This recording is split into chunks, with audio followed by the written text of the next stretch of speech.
From New York City, it's the Wendy Williams Show.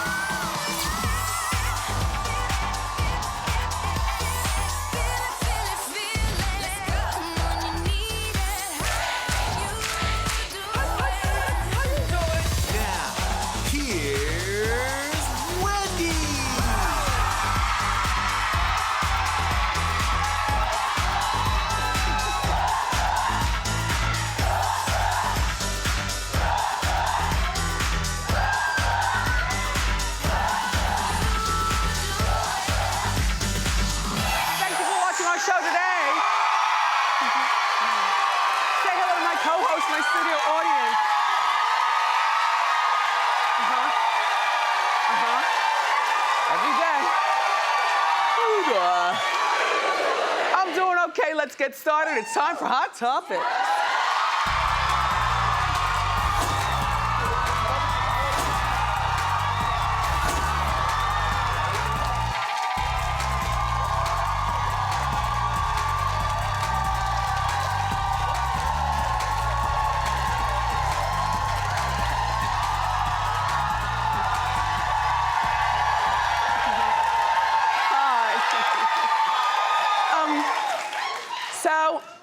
So, you know, it's weird about kids. Like when you think about when your kids were young, what'd you do with them? If they're young right now, what are some of their favorite things that you'll remember when you get older? Like I remember even before regular nursery rhymes, like Humpty Dumpty and stuff, Kev's nursery rhyme was Celino and Barnes. Oh, he knew that number. You know, because if you watch TV enough with your kids, like there's certain things like Empire, Carpet, that if you're from the tri-state, you know that number too. And then the shows. It's weird because, yeah, we'd watch Barney and all that stuff, but we'd also watch stuff that I'd like to watch because there were two TVs in the same area, kitchen, and he's over there in his play area, but he'd come in. He got to the point of calling Jennifer Aniston Jen. We'd watch Friends, and he'd call it the Jen Show. So anyway, I take that all the way to last night. I was out with Jen and Reese Witherspoon. So it was actually, I wasn't out with them. It was a premiere here in New York for their late night talk show called The Morning Show, which I think is gonna be really good. Anyway, it was at the David Geffen Hall at Lincoln Center, and I had a date with me, and there was no food, but I had my own. In that little tiny bag, I had some turkey. What do you call that stuff when you're desperate? Beef jerky? Yes. Turkey jerky. Turkey jerky. Right. And a little packet of hot sauce. So I'm over on the couch, I'm like, and some Jolly Ranchers. And I'm watching and I'm looking and how you doing, and it was a real nice time. Thank you, Jen, and thank you, Reese. And I look forward, and like Tim Apple was there. Now he's Apple TV and who? What? Tim Cook. Tim Cook. the Apple guy. The Apple guy. And, like there were people there. My friend Lena was there. Lena Waithe. And a lot of, like it was a lot of fun, and I was in the house by 8:30 at night, which is my kind of party. Yeah. Mm-hmm. So the morning show premieres on Apple TV Plus on Friday. Can't wait. Oh, Ben Affleck. Ben, what are we going to do with? Like, that's the Ben that'll do, but that's not the Ben from Jen Ben. I'm talking about the hot Jen. Like, yeah.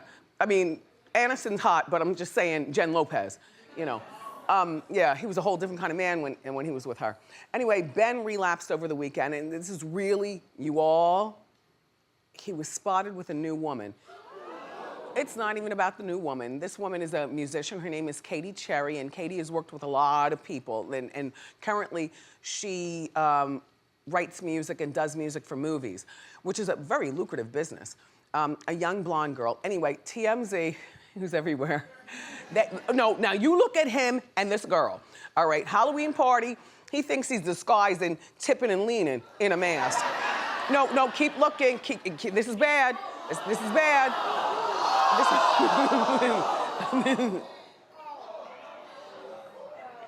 So they're at this party in California, and TMZ caught them leaving the party, and they get in the car together. Ben, as you can see, is like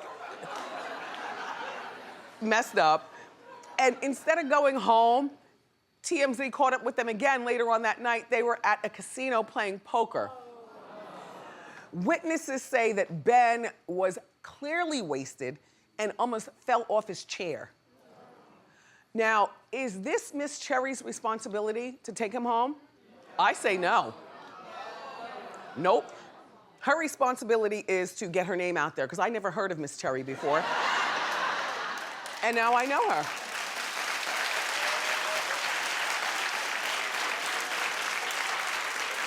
It's very sad though, because he clearly is a little older than her, and he was out with, he must not have like any good friends who care. Everyone's trying to get, on Hot Topics or whatever, but Ben is old enough to know better to do for himself, like they were saying, I was reading on Radar Online, they were saying he was throwing back shots of whatever it was, something clear in a shot glass, throwing him back all night, and that was the outcome when he was leaving the party. Is this Miss Cherry's responsibility? No. Only because Miss Cherry's looking, in my opinion, for some sort of come up. But Ben should already see this. He's been around long enough to understand that, your little girlfriends are not gonna take care of you. They wanna be on TMZ and Hot Topics, number one. Number two, it's not even Jennifer Garner's responsibility. I mean, I'm sure that the good Jen has done so much to try to help him, lecture him. They've got the children together. They've got 3 children together. The paparazzi were waiting for him. He went to Jen's, after sleeping it off all night, okay? Went to Jen in the kids' house the next morning. Trying to play good dad to deflect from what is really going on with him. It didn't work, Ben, but you did. I was surprised that he stopped and talked to them. Take a look. Hey, Ben, how's it going, man? How was the party last night, bro? Everybody's worried about you, but I see you fine, man. Well, it happens, just slip, but I'm not gonna let it derail me. That's right, man. Are you gonna check yourself back into rehab, Ben? Thank you very much, guys. You okay, Ben? The sad part is that Jen won't even let him park in the driveway. He's gonna park across the street. So Ben had been sober. By the way, you see the sun right here? The sun, we covered the kids' faces, but the sun is like, what, and the paparazzi are here again? The sun is like looking like this. Ben had been sober though for 13 months. And like he said, sometimes people slip and stuff like that, but that was a big slip. And I know he'll work again. Like, I don't feel sorry for him. I'm just got a job to do, so I gotta talk about something over here. But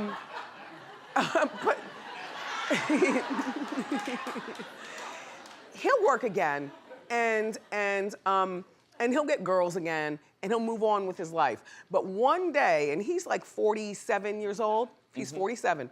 One day his recovery is not going to be as good as it looked that morning after, with all the hair, and the nice body, and so on and so forth. So Ben, you better watch these girls who you're hanging out with, and you better watch the friends you have around you, and you better look out for yourself.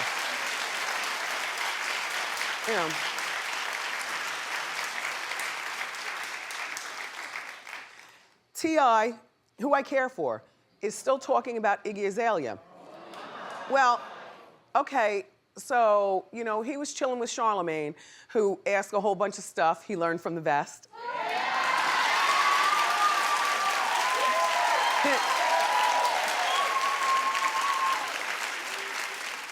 We're both nosy by nature. So anyway, remember last week, T.I., we were talking about this, called Iggy Azalea a blunder to his legacy. So he sat down with Charlemagne and them, and T.I. again started going after Iggy Azalea. Take a look. I don't wish no ill will on her. She happens to be the biggest thing tomorrow. Great. But as far as I'm concerned, I feel like when she found out white people liked her and she didn't really need black people to like her anymore, she switched up, started acting different, made moves that I wasn't proud of. All right. Ow. Here's what Iggy said. She tweeted, "When will this guy shut up? Please move on and speak about artists you are hopefully helping and stop bringing me up for relevance.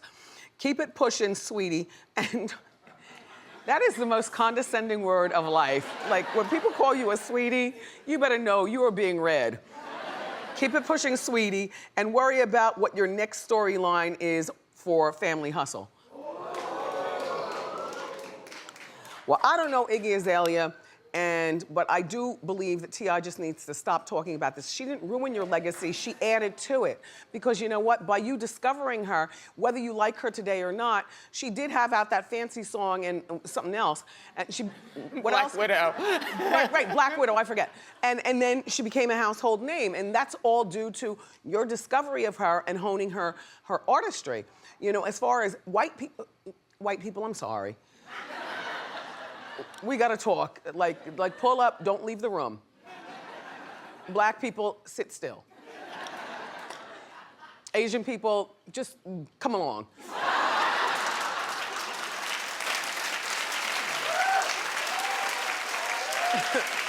All right, here's my thought. Here's my thought on what he said about her turning white once she realized that white people liked her, but she was brought in under, you know, a black boss and was, you know, played on urban radio stations. And now all of a sudden she's accepted in, you know, white households, and she's on with Elvis at the Z100 and things like that. But that is part of what sometimes some white people do. And it's one of the things that I always told my son about, one of the things that I always believed, like, when the cops stop you and you're the one black person in the car with 4 white people, and you might be rocking out to all kind of booty music and, you know, all kind of hip hop and stuff, and everybody's talking like this and that. When the cops stop you, those white boys are gonna turn white right away. Okay? Just saying. Just saying. And that is the unfortunate reality that we're facing in this country and in this world, and a lot of my people don't even get it, you know? And a lot of white people, you know, you don't get it. Being black is a 24-hour, 365-day job. It is a job.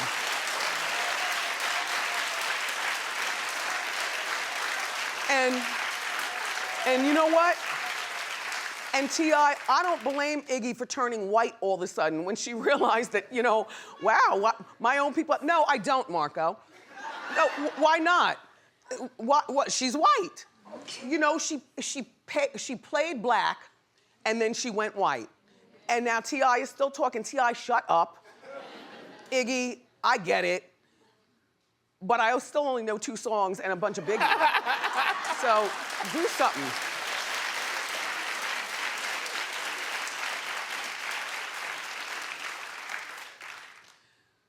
So Lady Gaga, all right, there's this thing going on, and I am totally for the housekeeping.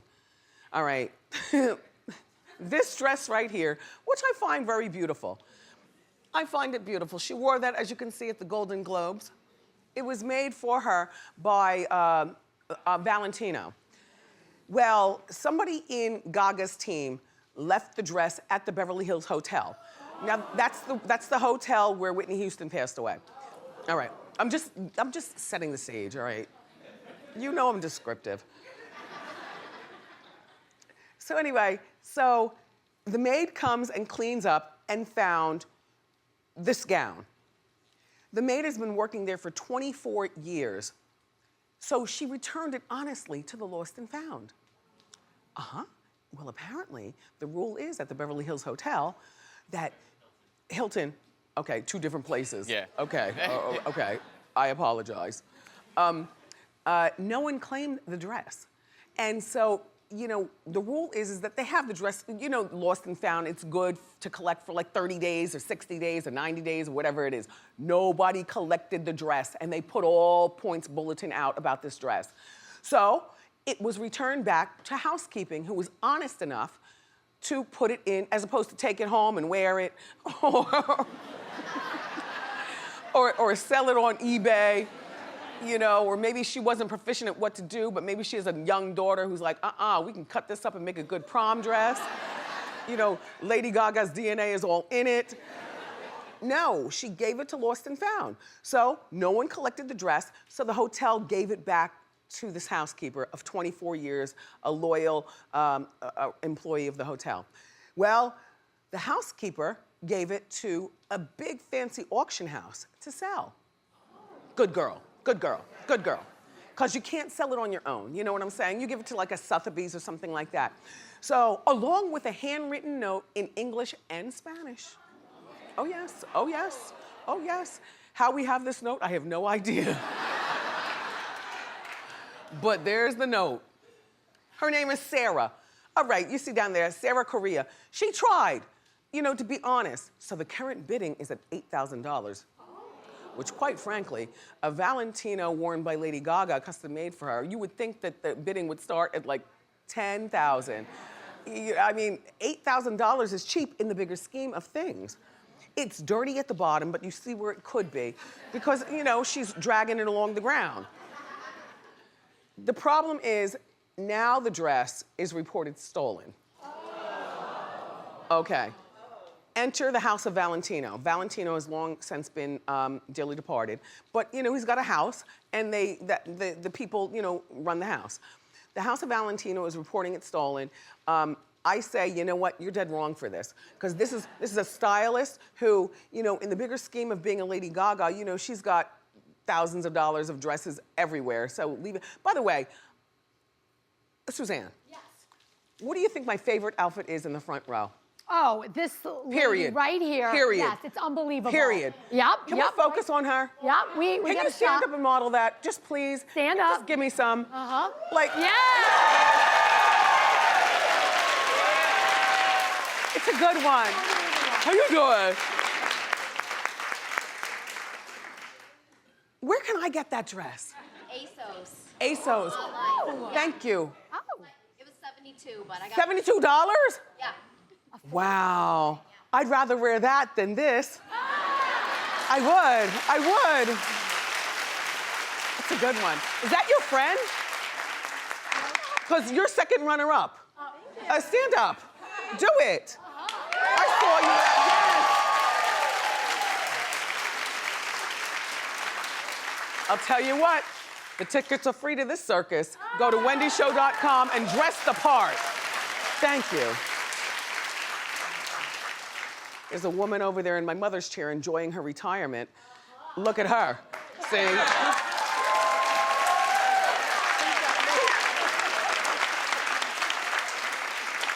You're never too old or too young. All you have to do is have a fun mindset and come one, come all to this circus.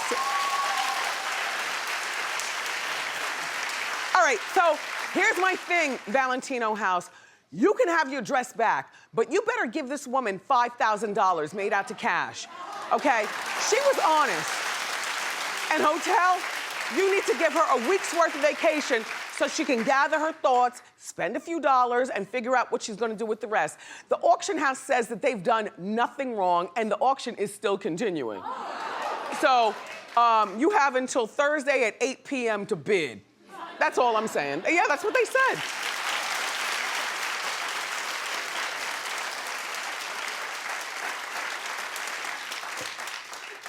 You know, what happened to Future? I was about to talk about Future. Yeah. Now that disappeared. We're talking about Tokyo Toni. Is right.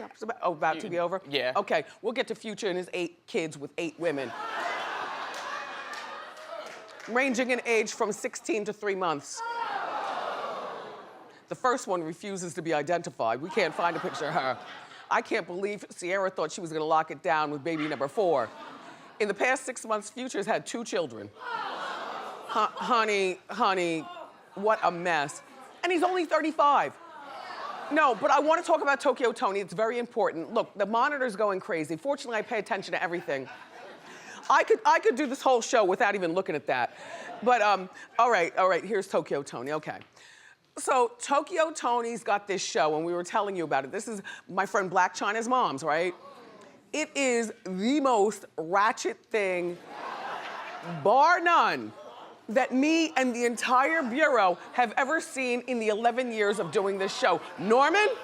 Ever. Like the most ratchet thing I've ever seen in my entire life. And we see a lot. And we've seen a lot. Okay.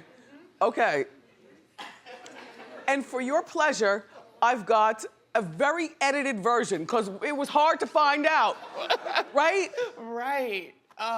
Okay, well, nobody talk, pull up to the TV and take a look. It's been over 3 years since I had a man. My friend Lyrica, she sat up here and tried to find some for me. White, all kinds of. I don't know what the she was thinking about, because I'm just too hot for all of these. I get to weave all through them, because these men are all up in my house and I get to choose. So is you trying to pick my mama or no? He's been running them hoes. Watch yourself, baby. Holy damn. Get up. Wait a minute. Hey. Oh, you're old enough to know better. I'm here for you, baby. No, you can't be with this. Get out of my room. Would you tell your mom that you have a new girlfriend named Tokyo Toni that twerks, like to smoke blunts all day? I mean, and you know what? I'm embarrassed to say I'm here for it. Oh, and by the way, excuse me, and by the way, one of Future's 2 kids who was born within the last 6 months, the little girl's name is, now look, you follow me with this. Her first name is Legend. Her first name is Legend. Oh, right, and her middle name is Airy. Legendary. You were gonna stop. Okay, back to Tokyo Toni. Finding Love ASAP premieres on November 10th on the Zues Network. And we got more great show for you, everybody. Up next, we're gonna break down some of the craziest moments on reality TV. So grab a snack and come on back.